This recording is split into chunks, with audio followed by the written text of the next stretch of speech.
A graça e a paz de nosso Senhor Jesus Cristo.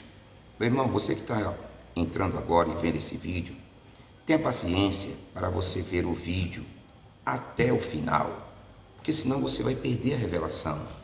Deus tem uma coisa para você, Deus tem algo, uma revelação para você, mas como é que você vai obter se você, mesmo daí, sentadinho na sua casa ou onde você for, não tem paciência para ouvir a revelação dessa hora, certo? Então eu peço que você vá até o fim, tenha paciência com o Senhor e você vai ver que Deus tem algo para você. Esperei com paciência no Senhor. Então nós vamos para o nosso estudo sobre o poder por trás de um nome. Eu sou o pastor Lopes e nós estamos dando continuidade a essa terceira parte. Então em Gênesis capítulo 9, do 24 a 26 está escrito: despertou Noé do seu vinho e soube o que o filho menor lhe fizera e disse: maldito seja Canaã, servo dos servos, sejam os seus irmãos. E disse: bendito seja o Senhor, Deus de Sem, e seja Canaã por servo. E em Gênesis capítulo 10, versículo 6 em diante, os filhos de Cão são Cush, Misraim, Put e Canaã. E Cush gerou a Nimrod. Este começou a ser poderoso na terra, e este foi poderoso caçador diante da face do Senhor. Por isso se diz, como Nimrod, poderoso caçador diante do Senhor. E o princípio do seu reino foi Babel. Então você vê aqui também que o que aqueles homens estavam fazendo em Gênesis capítulo 11, né? Eles queriam edificar uma nação, aqui no capítulo 11, um nome e uma religião, e eles conseguiram. Então, o nome Babel significa confusão, certo? Então, nós estamos vendo aqui que eles queriam fazer isso e ele teve, Babel, suas realizações foram bem-sucedidas, né? Nimrod fazendo Babel, porque foram tão bem-sucedidas que o reino da Babilônia foi chamado de a cabeça de ouro entre os reinos mudando. Então ele conseguiu, né? De alguma forma, Satanás conseguiu realmente fazer uma religião para enganar o povo.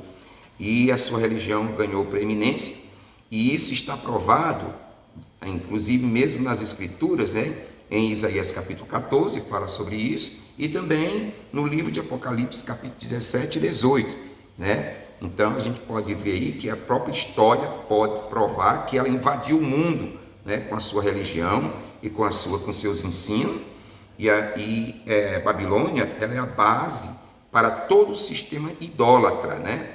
Então você pode ver que isso vai até o fim. Ele quis fazer um nome para si, para seus seguidores, né? Ele quis Nimrod, e ele conseguiu isso, e isso vai até até Jesus Cristo vir se revelar para os seus irmãos, né? Que querem conhecer a verdade, né? Então Nimrod, ele realmente vai ser bem sucedido, esse espírito que estava lá naquele homem que foi Nimrod. Então você pode notar uma coisa bem interessante, né? A Bíblia diz que isso tipifica aqui, ó. Olha, a palavra de Deus tipifica. Tem um tipo aqui. As denominações, elas todas estão tipificadas aqui, né? Então veja, a Babilônia foi fundada por Nimrod, o qual foi um renegado. A palavra renegado significa o quê? Um apóstata. Um apóstata. E o que foi que Paulo disse em 2 Tessalonicenses capítulo 2, 3? Ninguém de maneira nenhuma vos engane, porque não será assim sem que antes venha a apostasia e se manifeste o homem do pecado, ou seja, o filho da perdição. Então, aquele espírito vai ungir homens para anunciar essa doutrina que iniciou-se lá com Nimrod, né, dando início à Babilônia. A Babilônia está no princípio, no meio e no fim da Bíblia, né? Ela vai até o fim. Então, Paulo, ainda a sua carta, 1 Timóteo capítulo 4, 1, ele diz: mas o Espírito expressamente diz que nos últimos tempos, apostatarão alguns da fé, dando ouvido a espíritos enganadores, doutrinas, ou seja, ensinos que são preceitos, doutrinas de demônios. Então, você pode ver aí o que é que o diabo vai fazer? Vai ungir homens, para ter doutrinas e ensino, mas ungidos não com o Espírito Santo, mas com outro Espírito que a Bíblia diz que são demônios. Então nós vamos ver o que tinha lá na Babilônia o que é que tinha lá nessa torre de Nimrod? Primeira coisa, eles tinham muitas mulheres, as quais eram supostamente suas rainhas e eram profetisas, não é? Então você pode observar hoje o que está acontecendo. Quando esses homens que estão na plataforma deixam uma mulher subir para o púlpito, eles não têm a mínima consciência de que eles estão ungidos com o espírito de Nimrod, com o espírito anticristo, com o espírito de antipalavra. Diz, pastor, mas por que uma mulher não pode pregar? Porque a mulher foi usada, o instrumento usado por diabo para trazer o engano.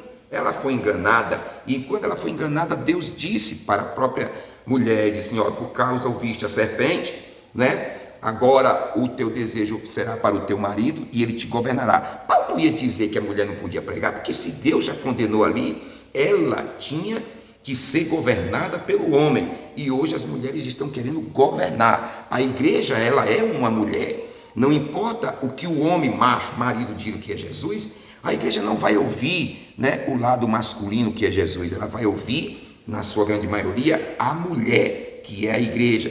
Então veja, isso está provado na Bíblia. Apocalipse capítulo 2, 20 diz, mas tenho contra ti que toleras Jezabel, mulher que se diz profetiza. Olha, de onde é que vem isso? Vem lá de Nimrod, vem lá da torre, né? Que se diz profetiza, ensinar e enganar os meus servos, para que se prostitui e coma do sacrifício da idolatria. Então veja bem, eles tinham mulheres lá para fazerem certas coisas. E me digo, será que a religião de hoje, as igrejas de hoje também não tem mulheres na plataforma?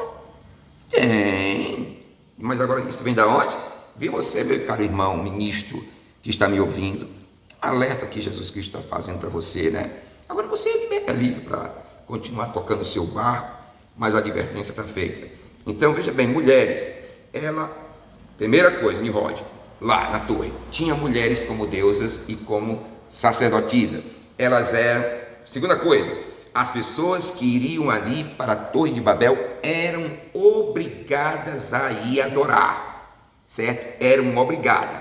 Então, todo mundo, toda a cidade, toda a pessoa ao redor da Babilônia, sob Nimrod, era obrigada a vir à Babilônia e adorar na torre. E foram forçados a fazer isso e obedeceram. Foi ali onde começou a confusão. E aí a igreja de hoje em dia é exatamente igual, dizem.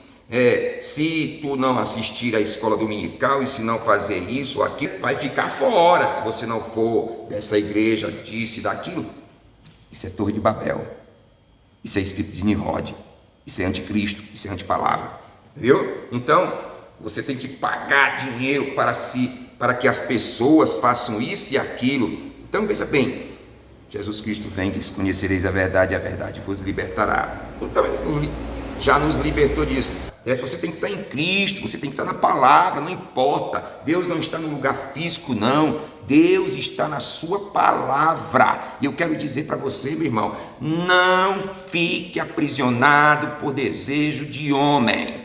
Saia da Torre de Babel, venha para a palavra, viu? Veja bem, Apocalipse capítulo 17, do 1 a 5, está escrito, e veio um dos sete anjos que tinha as 7 taças, e falou comigo dizendo, vem, mostrar-te-ei a condenação da grande prostituta que está sentada sobre muitas águas. Águas são povos, línguas e nações, com a qual se prostituem os reis da terra, e os que habitam na terra se embebedaram com o vinho da sua prostituição. E levou-me em espírito a um deserto e vi uma mulher na Bíblia é uma igreja, assentado sobre uma besta de cor escarlata, que estava cheia de nome de blasfêmia. Não é nome de blasfêmia, irmão, no diaglota enfático está escrito nomes blasfemos, né? Então você vê que ela aqui era uma mulher, e ela estava cheia de nomes, ou seja, ela ia ter filhas, né? E era uma prostituta, todos nós sabemos isso, né?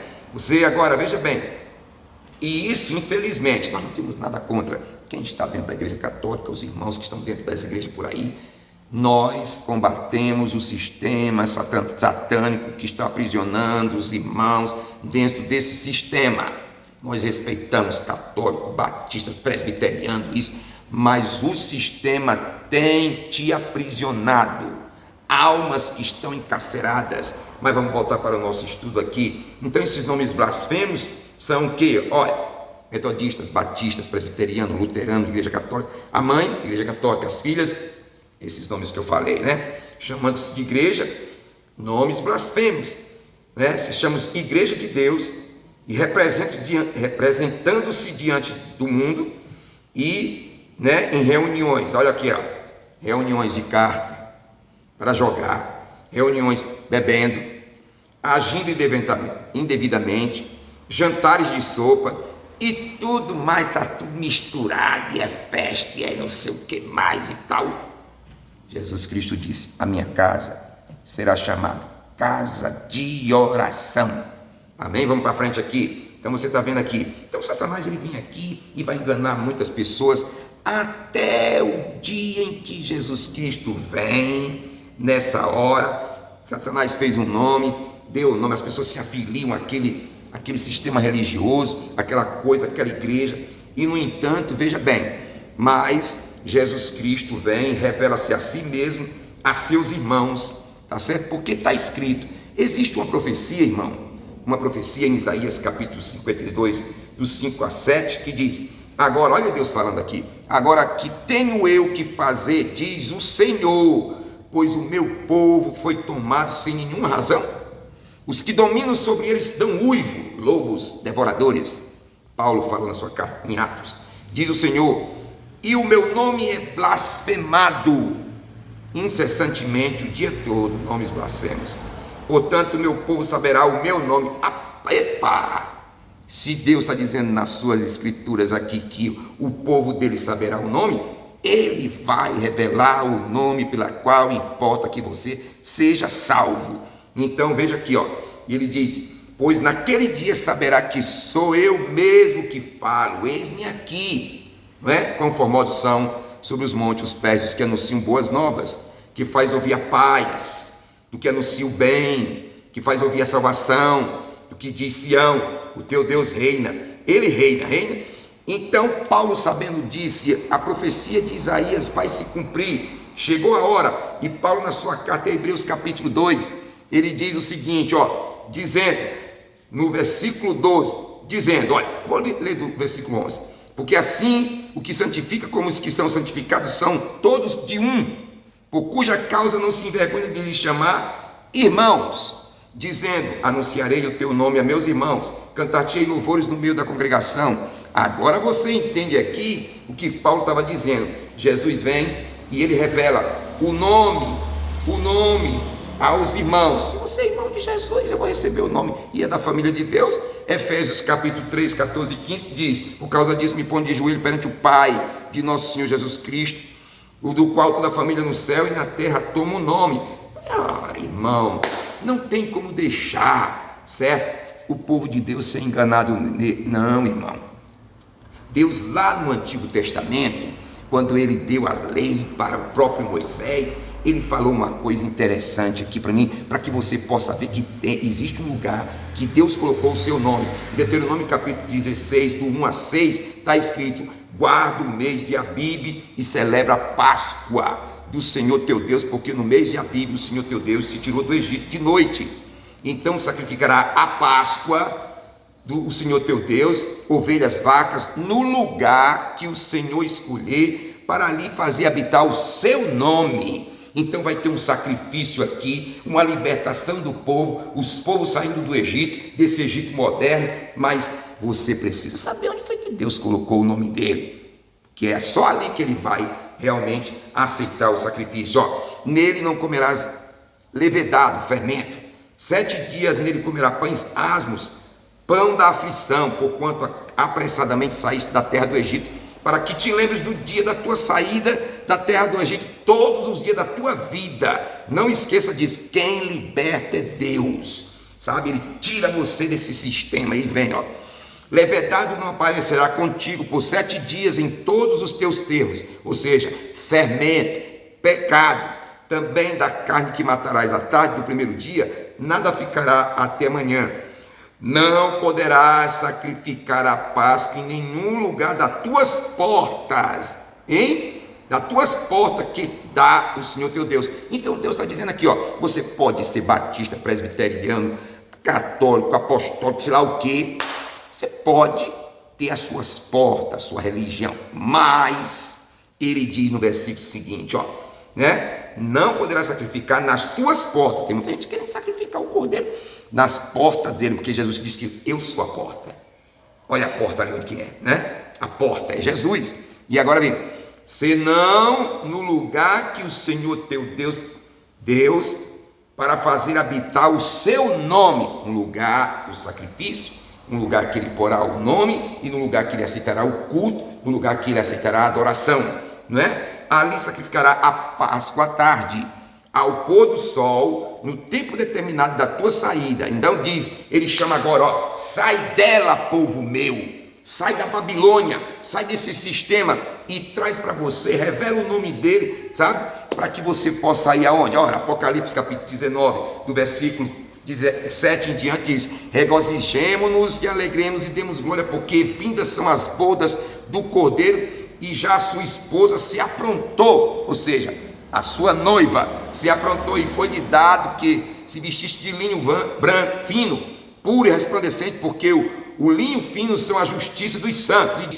E escreve, bem-aventurado aqueles que são chamados à ceia das bodas do Cordeiro.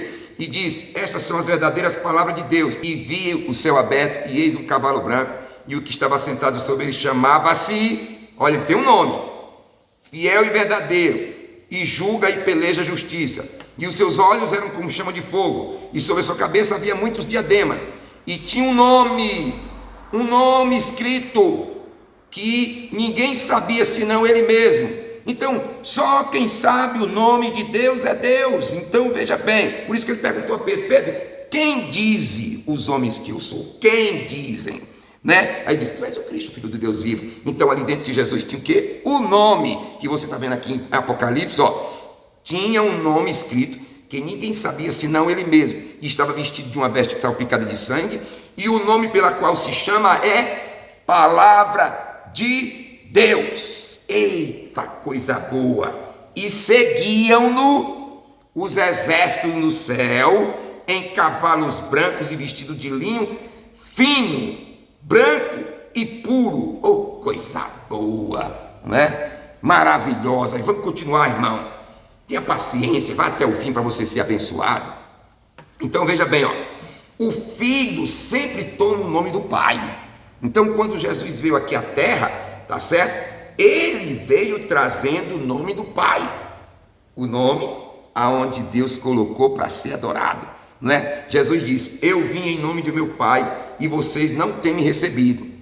João capítulo 5, 43, ele disse, eu vim em nome do meu Pai e não me aceitais. Se outro vier em seu próprio nome, a esse aceitareis. Ora, você pode aceitar. Veja como a facilidade do povo aceitar o nome, defende a placa da igreja, defende os nomes blasfemos, mas defender o nome de Jesus, só os filhos vão fazer isso. Então, o Pai pôs seu próprio nome, o qual é Jesus, seu Filho. Ele é o caminho, ele é a porta, ele é a casa, ele é onde Deus escolheu para pôr o seu nome. Deus nunca pôs seu nome em mim, ele nunca pôs o seu nome na igreja, seja metodista, batista, católico, mas ele colocou seu nome em Cristo, Emanuel, ungido, o Deus conosco. E o nome está na palavra, porque ele é a palavra, amém? Então, veja bem, a palavra interpretada é a manifestação do nome de Deus. A palavra olha, a palavra interpretada é a manifestação do nome de Deus para essa hora. Então, e veja que coisa maravilhosa, e isto não te revelou carne e sangue, Pedro, mas meu Pai que está no céu tem te revelado isso. De quem sou eu? E sobre esta pedra edificarei meu lugar de adoração, e as portas do inferno não poderão se arrebatar disto, amém? A igreja do Deus vivente, ponha-se firme sobre este fundamento, em Jesus Cristo. Se não encontrar em Cristo a palavra, então estará em areia movediça, sem segurança. Porém é sobre esta pedra, Cristo, minha palavra. Que Deus te abençoe. Vamos dar seguimento depois a esses estudos. Vamos orar. Senhor Jesus, abençoa, Pai, esse povo, que eles possam receber a palavra da hora. É assim que eu oro e te peço, no nome de Jesus Cristo, Pai. Amém. Se inscreva no nosso canal para que você possa receber os estudos subsequentes, né? Aqui embaixo tem a descrição dos nossos endereços da igreja e nós queremos que você participe dos nossos cultos e seja abençoado e se prepare para o arrebatamento. Deus te abençoe e até o próximo encontro.